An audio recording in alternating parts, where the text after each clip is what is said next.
Bem, pessoal, estamos no primeiro seminário de agroenergia digital da UFT. Vou falar um pouco sobre a modelagem computacional e suas aplicações. O meu grupo tem o Carlos, o Donaldo, eu, o Frederico e a Valéria. Tá? Então, onde aplicar a modelagem computacional? A modelagem computacional ela pode ser aplicada nos mais diversos setores da cadeia existentes no nosso ecossistema, desde do campo até a mais alta administração, desde a parte extremamente científica até a parte operacional, tá?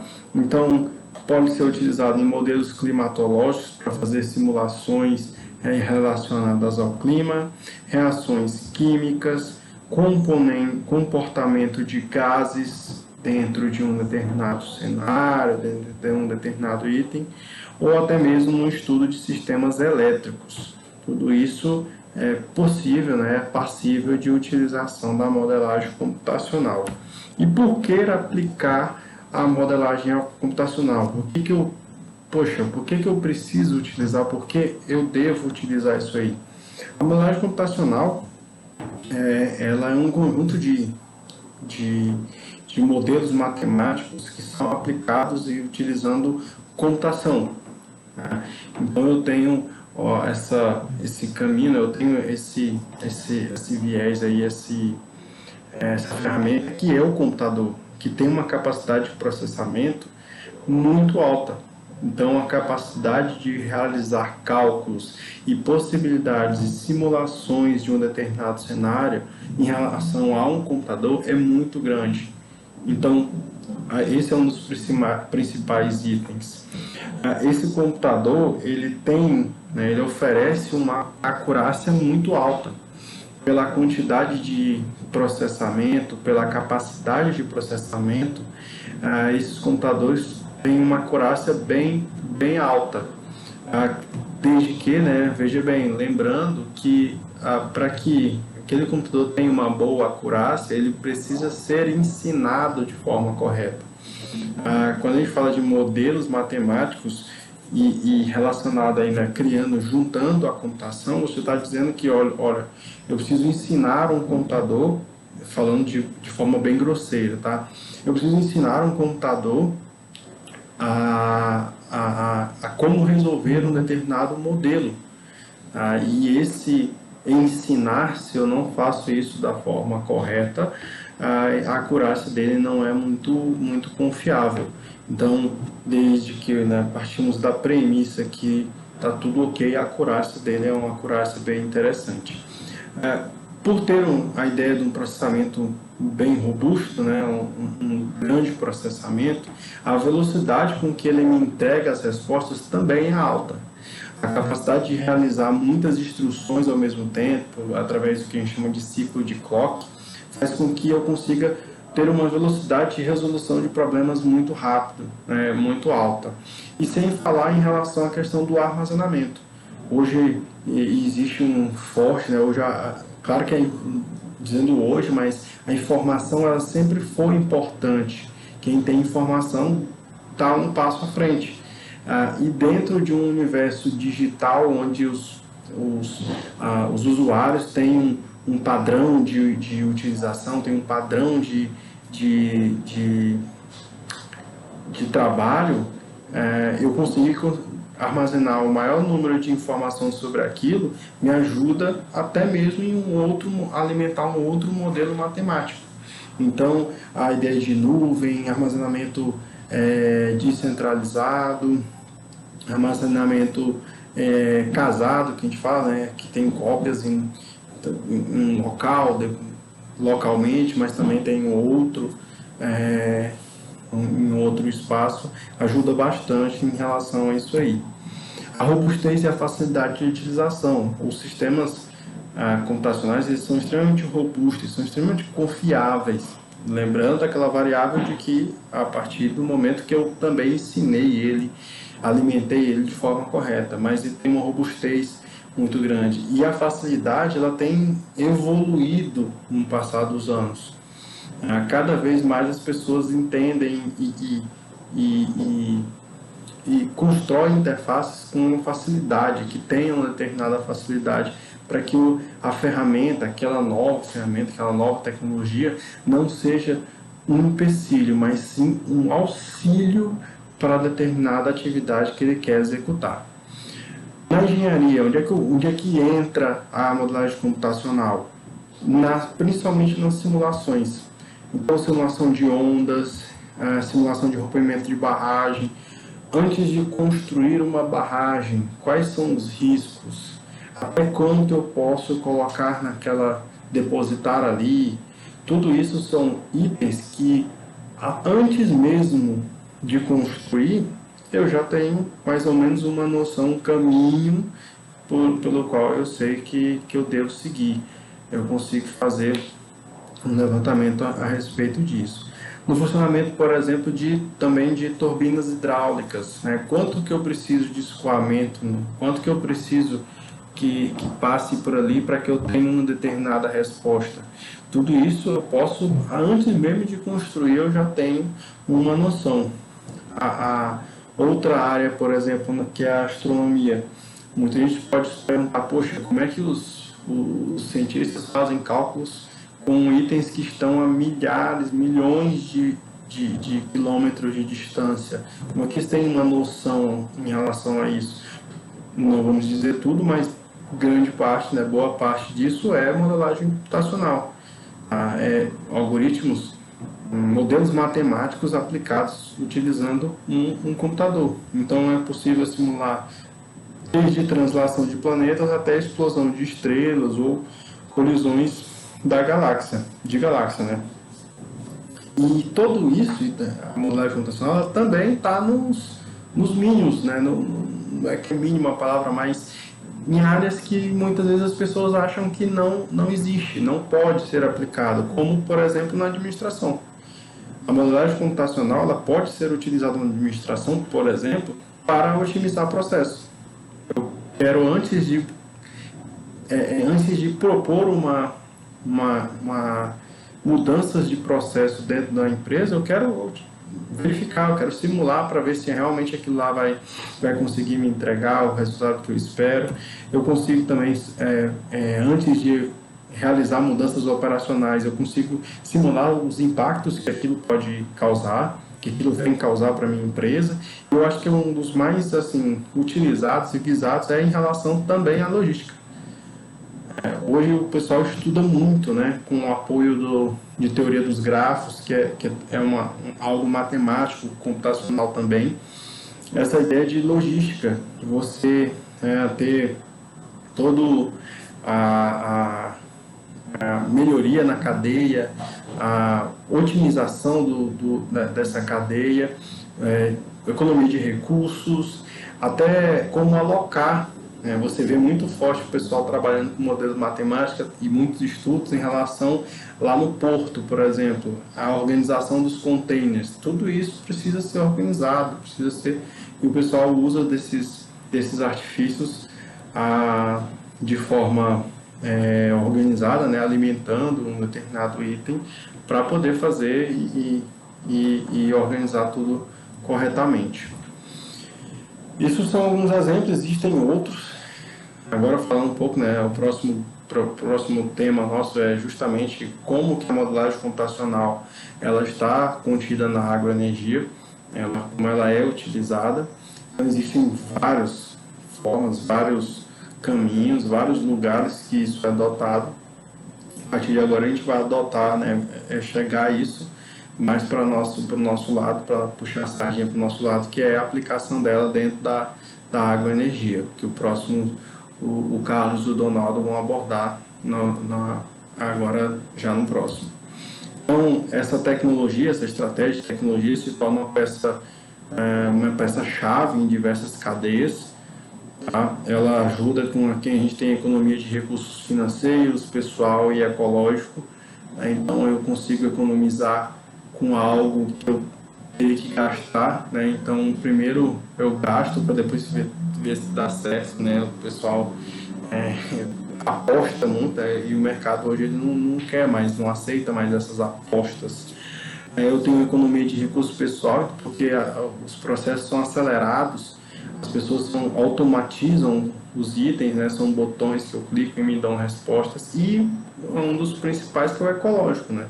Eu tenho economia de recursos ecológicos, economia de papéis, economia de até a utilização de um item que como dimensionamento de uma usina hidrelétrica e tudo mais, isso pode ser é, organizado utilizando a modelagem computacional. E é isso. Olá, pessoal. Eu vou iniciar a apresentação do seminário com o tema A Teoria dos Grafos como Ferramenta de Modelagem Computacional. Primeiro vamos falar de modelagem computacional, que é essa área que vai tratar da extração de um modelo a partir de um fenômeno, de uma situação científica da realidade. Então, essa área trata da simulação de soluções para problemas científicos, analisando os fenômenos, desenvolvendo modelos matemáticos para sua descrição e elaborando códigos computacionais para a obtenção daquelas soluções. E é o que permite que nós vejamos com maior clareza como esses princípios governam o comportamento dos sistemas no mundo real. Ela é aplicada nas mais diversas áreas, né? Aqui eu coloquei alguns exemplos de aplicação em modelos climatológicos, reações químicas, comportamento de gases, sistemas elétricos. Na astronomia é possível simular desde o movimento de translação dos planetas até explosões de estrelas e colisões de galáxias. Nas áreas de engenharia que trata de interações envolvendo fluidos, simula-se o efeito de ondas, o rompimento de barragens, o funcionamento de turbinas hidráulicas com diferentes tipos de escoamento, sendo que é possível chegar a um modelo mais otimizado a partir de uma modelagem e de uma simulação.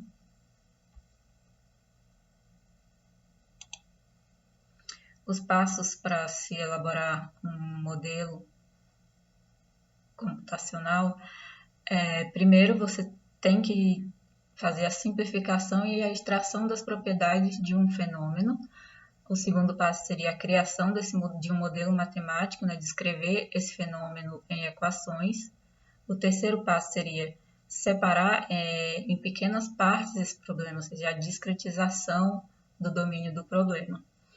O quarto passo seria o algoritmo numérico, né, as condições iniciais e a discretização numérica e a aproximação das equações algébricas. O quinto passo seria a implementação do código, aqui que vai ser escolhida a tecnologia que vai oferecer maior velocidade e armazenamento, robustez e facilidade de utilização. O sexto passo seria a simulação numérica, que é a obtenção e a validação desses resultados. Teoria dos grafos. A teoria dos gráficos ela surgiu a partir de um problema de pontes na cidade de Königsberg, onde eles tinham 7 pontes que cruzavam pontos diferentes nessa cidade, e havia necessidade de fazer um caminho que percorresse todos esses pontos a partir de cruzar apenas uma vez essa ponte. Então, é uma teoria que vai falar sobre as relações entre os pares de entidades. Então, você tem os pontos e as relações, as ligações entre esses pontos. A partir desse problema, é implementado um grafo, onde são extraídos os nós, que são esses pontos, onde o caminho tem que passar, e os caminhos possíveis de serem feitos, né? As relações de caminho de ponto a ponto.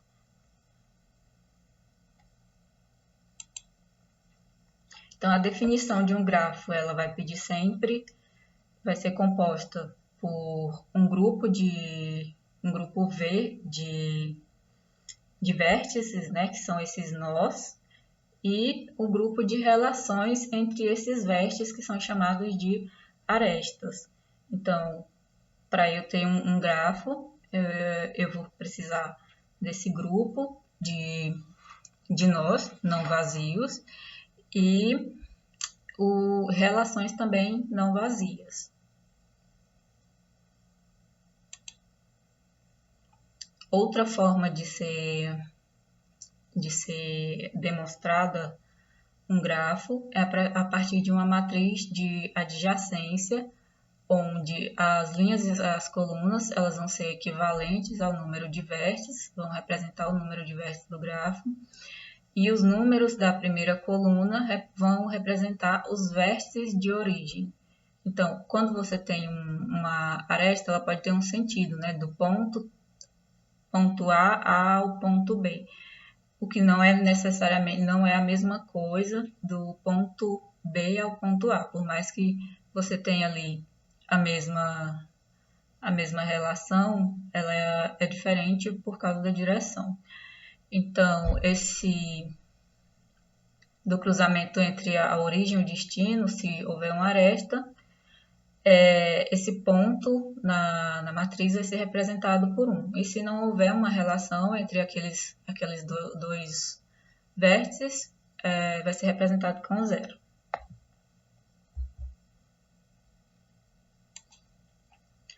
Outra forma seria também a lista de adjacência, onde nessa lista pode ser construída atribuindo-se a cada vértice um conjunto de vértices com quais ele está conectado. Então, o número de linhas dessa lista vai ser a quantidade de vértices presentes nesse grafo, e a seguir da sua vai trazer todos os outros vértices em que ele possui relação.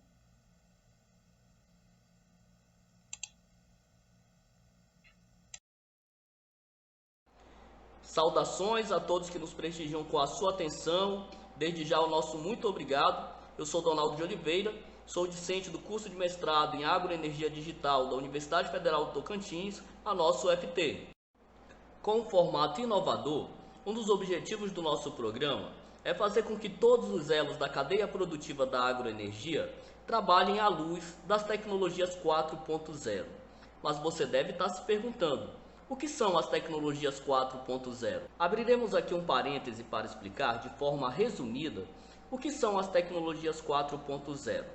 Voltar ao cerne do que propõe um mestrado em agroenergia digital se faz necessário para compreendermos exemplos práticos acerca do tema deste trabalho.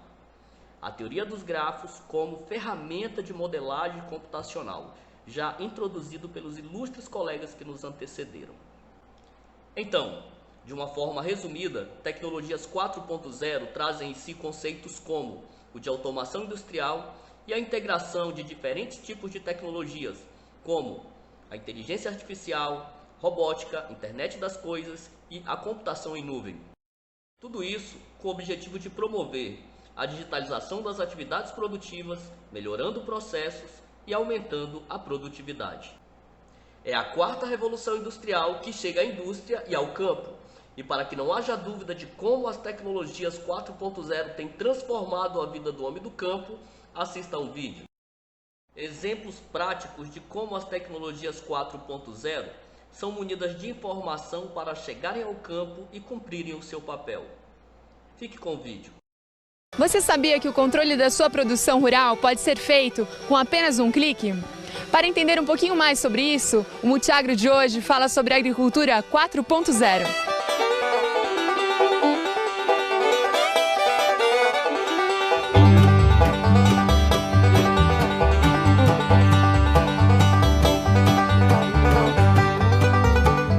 O mundo está cada vez mais conectado e no ambiente rural não é diferente. Aliando alta tecnologia, conectividade, produtividade e respeito ao meio ambiente, a agricultura 4.0 é uma realidade que vem transformando a rotina do produtor rural. A agricultura 4.0, na realidade, é a conectividade entre a máquina, o homem e a tecnologia, fazendo com que ele consiga extrair os dados para aplicar o elemento correto, no tempo correto, no lugar correto, fazendo diminuir os custos e aumentar a sua produtividade.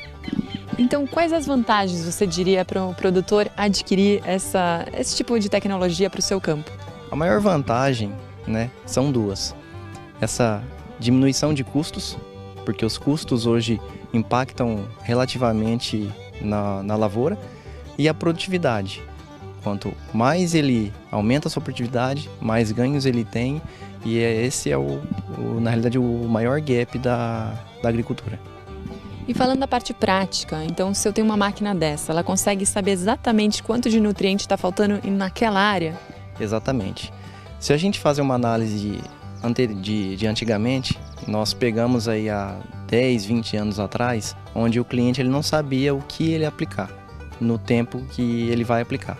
Hoje ele tem os dados na mão, onde ele consegue ver uma possível praga e onde essa praga está realmente para ele poder aplicar no tempo correto, no lugar correto. Então a tecnologia a gente pode dizer que é uma aliada do produtor rural? É uma aliada. A tecnologia hoje, sem ela, o produtor rural ele não tem os dados suficientes para tomada de decisão. Então, quanto mais dados ele tiver, ele tem a tomada de decisão o mais rápido possível e mais assertiva possível. Qual que é o investimento que o produtor rural precisa ter para ter essa tecnologia no campo? O investimento principal é o piloto automático. Quando ele tem um piloto automático, ele já tem todos os dados georreferencial da máquina. Então, o piloto automático, ele na realidade, ele armazena todos os dados de operação, onde ele consegue ter todas as decisões e tomadas de decisões mais assertivas possíveis. A propriedade precisa ter alguma estrutura para utilizar essa tecnologia? A estrutura é um computador, onde ele vai trabalhar e depois ele vai retirar esses dados e colocar nesse computador para poder fazer a análise através de mapas.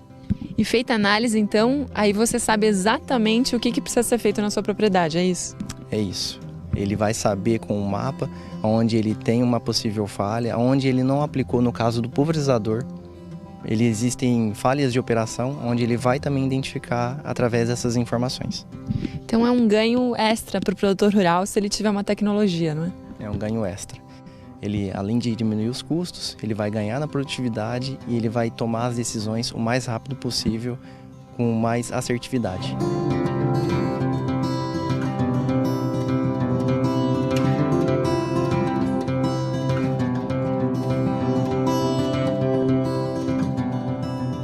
Economia, conforto e precisão são alguns dos aliados do produtor rural que opta pela agricultura 4.0. Além dos dados, uma tecnologia que está ganhando espaço é o piloto automático.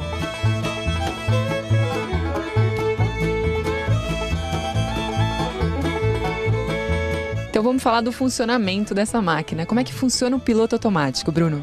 O piloto automático ele contém uma antena, um receptor que está acima da gente, no equipamento. Esse receptor recebe o sinal do satélite, manda a latitude e longitude, que é o posicionamento, os dados georreferencial, e passa para o monitor. Dentro do monitor eu tenho todas as linhas da aplicação, todos os mapas que ele faz a retirada dos mapas e passa para mim depois de uma forma de um computador ou até mesmo um aplicativo de celular. Então aqui nesse computador eu consigo controlar exatamente a quantidade de defensivos que vai para a planta, é isso? Isso, a quantidade exata. Antigamente você tinha erros e você aplicava 2, 3 vezes o defensivo no mesmo lugar. Hoje você não consegue mais fazer isso. Você aplica uma vez só de uma forma uniforme. Gente, olha que legal aqui. Você consegue ver exatamente os mapas, limites, todos os marcos da propriedade. Então, facilita demais a vida do produtor, né? Facilita demais. E aí é a questão de custo, produtividade, que impacta diretamente no piloto automático nessa tecnologia. Gostou do vídeo? Pois bem, teoria dos gráficos como ferramenta de modelagem computacional dos sistemas de interesse da agricultura 4.0 é apenas uma das ferramentas que contribui para todas as inovações que chegam à indústria e ao campo. Em razão do tempo, os temas descritos na sequência serão deixados como referência para o nosso seminário de interação, ocasião em que iremos contar com a presença do professor doutor Tanilson Dias dos Santos, docente da nossa UFT. Não deixem de acessar e ler as nossas referências. E se gostou do tema, participar do nosso seminário de interação que acontecerá em breve. Forte abraço!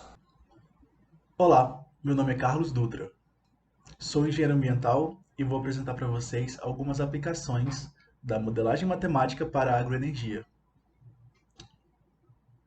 Nesse momento, irei apresentar para vocês 5 estudos que, de uma maneira ou de outra, relacionam a modelagem matemática a um contexto agroenergético. O primeiro estudo que veremos é um estudo de Ahmad et al. De 2021, que se concentrou na pirólise e na estimativa de parâmetros cinéticos do resíduo de folha de bordo, a sigla em inglês para esse MLW, para avaliar o seu potencial bioenergético. O MLW ele é abundante e possui ampla e fácil coleta através de depósitos locais aonde a pesquisa foi feita. Para referência, nós podemos ver ao lado uma folha de bordo. É o resíduo dessa folha que nós estaremos tratando. Um parâmetro que reflete a quantidade de energia disponível da biomassa quando submetida à combustão é o maior valor de aquecimento, o HHV. O HHV é calculado para cada grama usando o modelo de correlação apresentado ao lado. Essa é a primeira equação que nós temos, onde o VM é a porcentagem de matéria volátil e o FC é a porcentagem de carbono fixo. Além disso, foram usados 3 modelos para analisar os parâmetros cinéticos da pirólise. Os modelos de Kissinger, Akahira e Sunose, o CAS, Friedman e Flynn, Wall e Ozawa, o FWO. Esses modelos foram representados nesse gráfico ao lado, que mostra o mecanismo de reação D2 da MLW para todos os modelos que a gente acabou de exemplificar.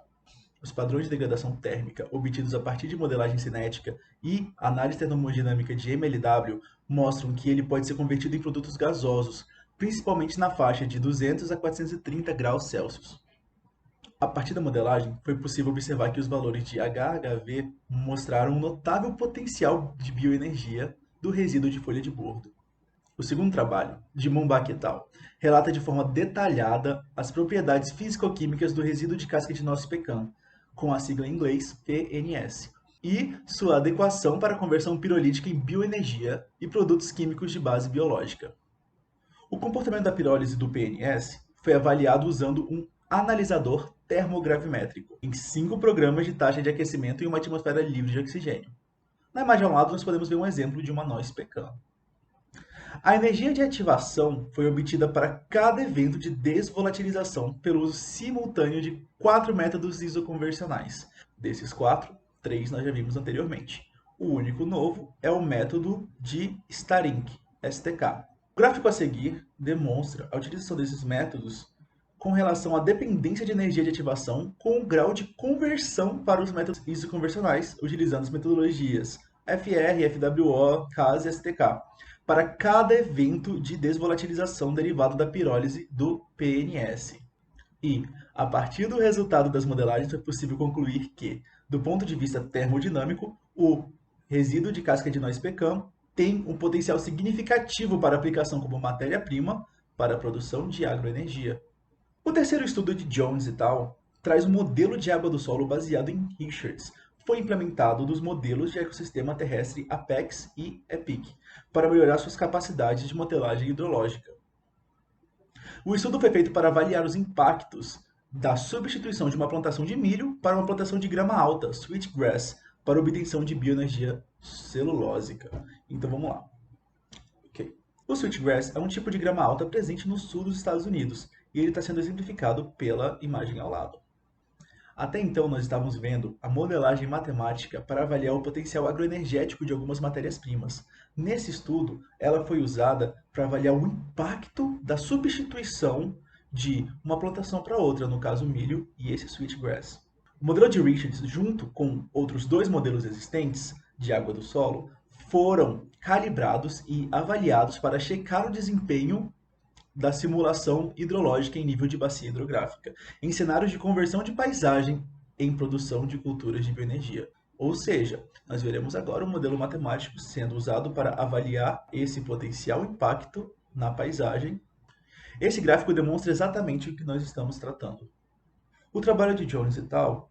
Conclui que estudos experimentais e observacionais do clima, a partir dos dados obtidos dentro dessa pesquisa, afirmam que os impactos hidrológicos seriam mais modestos ou quase imperceptíveis. Porém, alguns outros estudos ainda deveriam ser feitos para poder garantir a minimização desses impactos.